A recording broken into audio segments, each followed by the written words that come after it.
So let's look at Missouri state government. And to start off with Missouri state government, we're just going to do some kind of fun facts like that Missouri state bird is the bluebird. And then the bottom right corner, I want you to really understand the geography of Missouri.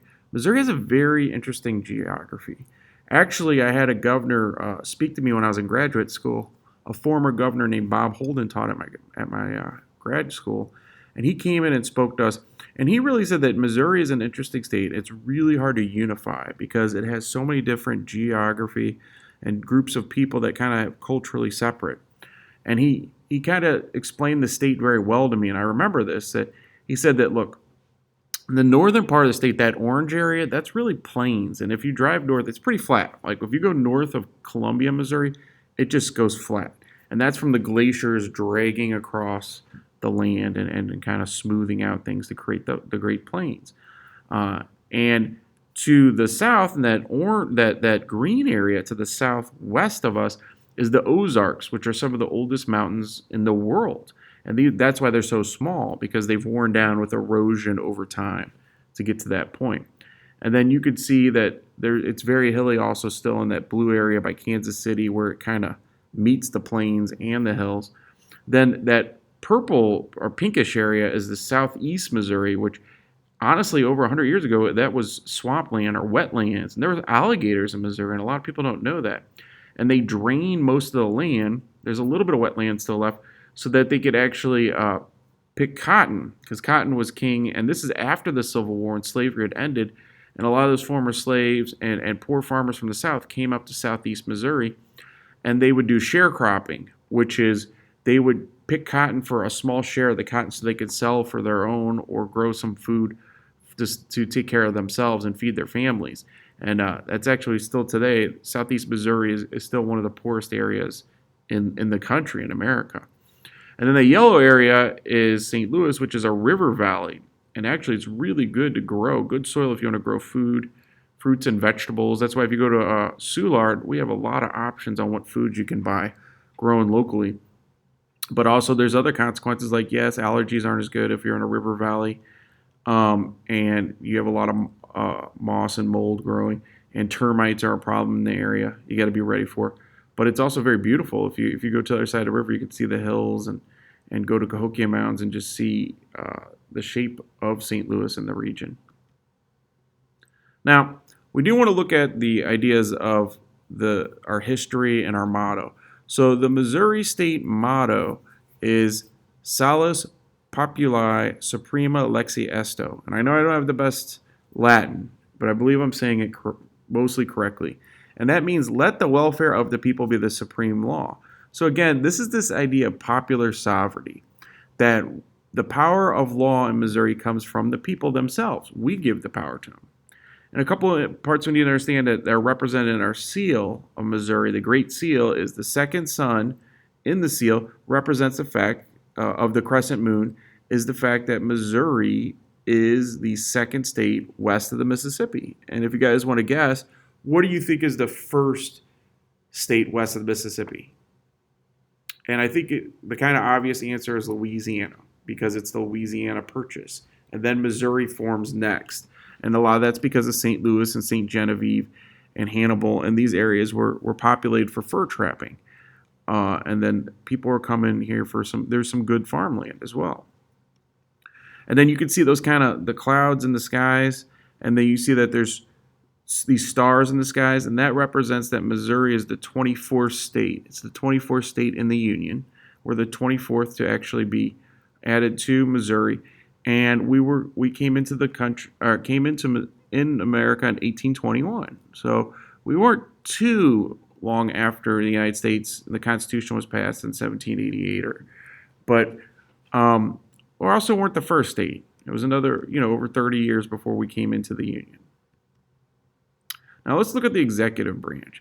The executive branch of Missouri is different than the federal government, and we need to understand this. This is a very important difference.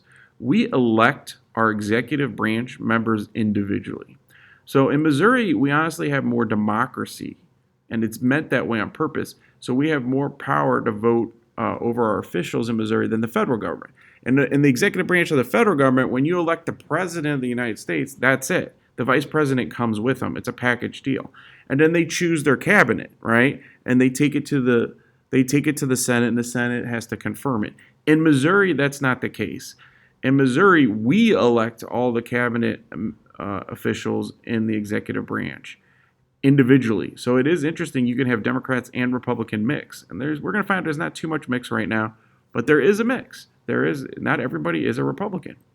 So in the top right-hand corner, you can see there's the governor's mansion, and that's in Jefferson City. If you see the picture to the left, the capital is in Jefferson City, Missouri, which is moved strategically to the middle of the state, for military protection and easy to get through for all parts of the United States of Missouri. But originally, the capital of Missouri was down in St. Louis, and it's the old courthouse. That's why it looks like a Capitol building, and then it became basically the Supreme Court building for Missouri, and then later it's just a court building for St. Louis. Now, our governor is Mike Parson, and remember, he was elected individually. And we send a federal presidential system. You vote for the president, and then everybody else comes into executive branch.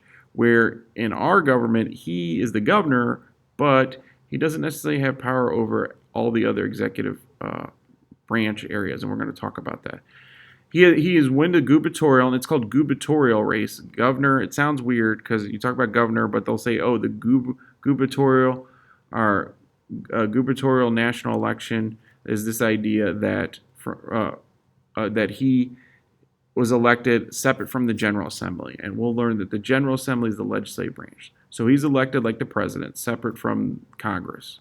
And the General Assembly is just our Congress in Missouri.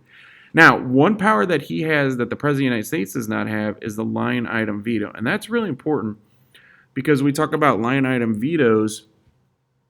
President of the United States, the Supreme Court ruled that presidents cannot do that. And what that is they strip out or they write out parts of a bill. And he can actually do that. Even after the Senate and the House of Representatives has passed it, he could take pieces out before it passes. Can't add things in, but he can take things out. And the Supreme Court said that the President of the United States does not have that power because that's acting like a legislator. So the President of the United States can't do that. He has to either sign a bill into law or he has to turn it down. So this might make it easier to pass bills to the governor than the President of the United States, for example. Now the guy and Mike Parson is the guy at the top, the kind of silver-haired man smiling, and then the guy that's not smiling as much in the bottom right-hand corner, that's your lieutenant governor. His name is Mike Keogh. He's elected separate from the governor. So lieutenant governors are like your vice president, but we call him a lieutenant governor. So if something and the main role is if something happens to the governor, the lieutenant governor becomes governor, and that actually happened for Mike Parson. Our governor was removed and stepped down because he was charged with some illegal actions towards a woman, and Mike Parsons was the lieutenant governor at the time, and he became the governor of Missouri. And then Mike Keogh was moved up to lieutenant governor, but now they've been elected in the last election to governor and lieutenant governor. And the lieutenant governor his job is to help the governor and to go around the state and support the governor in Missouri. Ooh, shake. Now, we're going to talk about probably the second most powerful job after the governor, I would argue, is the attorney general. And the attorney general is the lawyer that represents the state of Missouri. And his name is Eric Schmidt. Now, all three men we've talked about are Republicans in Missouri. And Eric Schmidt he has a lot to do with representing Missouri in terms of lawsuits. A lot of people are not clear on what the attorney general does. My wife was an assistant attorney general years ago. And she told me what they do is they go around, they represent people in need. So say that you can't afford somebody in Missouri to represent you, you could request the attorney general, and the assistant attorney generals will come out and they'll support you or represent you, especially in like rural areas where maybe it's harder to get access to somebody to represent you. And if it's a state issue or somebody's suing the state of Missouri, they represent the state of Missouri, or vice versa. The state might be suing companies or corporations for breaking civil rules, civil laws, things like that a lot of time come up. And it also could be criminal. They could prosecute somebody for a criminal charge if need be. Now, another position that has the power is the Secretary of State, and that's John Ashcroft. That's a picture of him. And he's a Republican as well. The Secretary of State is the chief election official in Missouri. He's bearing responsibility for administering the statewide election involving both issues and individuals, overseeing local verifications of petitions, signatures, initiatives, and so on. So he's really important in the sense that he oversees the elections, and that's a pretty big deal.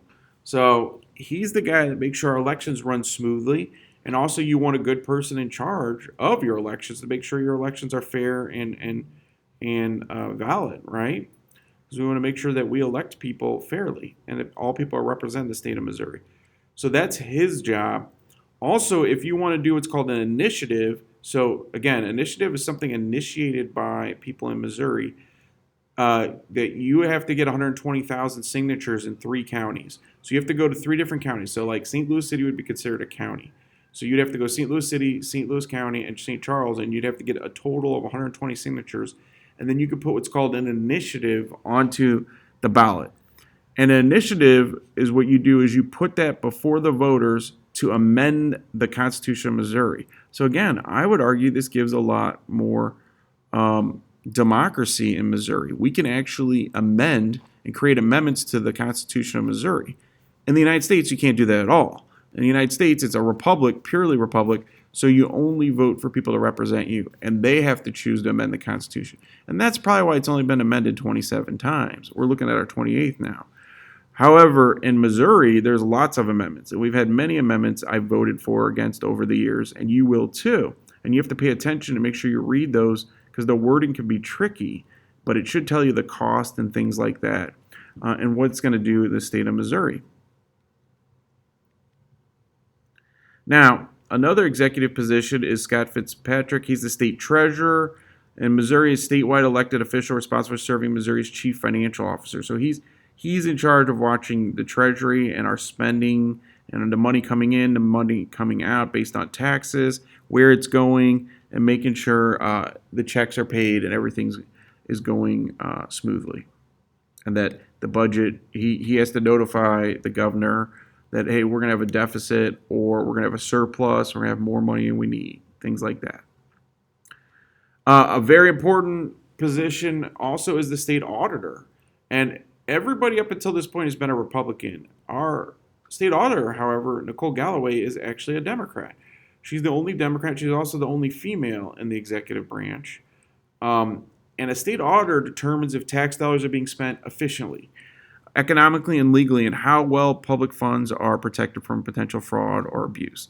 The auditors are categorized in 5 types. You got state government, performance, petition, county, and special county audits. So she does everything from audit, everything from schools to you name it. Like she'll do a school district. She's audited St. Louis Public Schools before. She's audited other school districts as well to make sure that the money is being spent the way it says. And sometimes she finds problems or discrepancies, and that's against the law. And then that she would turn that over to the attorney general, and they might have to prosecute somebody stealing money, or it could be mistakes. It could just be people are making mistakes with the money. But her job is to make sure that all the money, and she's been pretty aggressive on checking on things as a state auditor. So this gives you a really good visual image of the executive branch. So at the top, you see you got the Secretary of State, the Attorney General, the Lieutenant Governor, the State Treasurer, State Auditor, and the Governor is above all of them. But there is 6 positions in the Missouri executive branch that have important roles. Then on the other side of it, you have the Office of Administration. You go down to the cabinets, and we talked about cabinets and American government cabinets like Homeland Security, but we have the Department of Agriculture, Conservation, Corrections, which is, people go to jail, economic development, moving the state forward, elementary and secondary education, very important to keep our education system highly ranked, health, senior services, higher education, which is the colleges. Remember Mizzou, Missouri State and University of Missouri St. Louis and University of Missouri Kansas City are all under the higher education department. Finances, public safety, natural resource, mental health. I used to work at the psychiatric ward with children in need. That we have state facilities in Missouri to help people. Not many. There's only one in eastern Missouri for children and one in western Missouri in Kansas City for children. transportation, social services, revenue, public safety, and all these important positions. And these cabinet positions are actually selected by the governor, except the ones above, which are determined by us, which are Secretary of State, Attorney General. So not all of his positions are selected by the governor, which is very different than the federal government.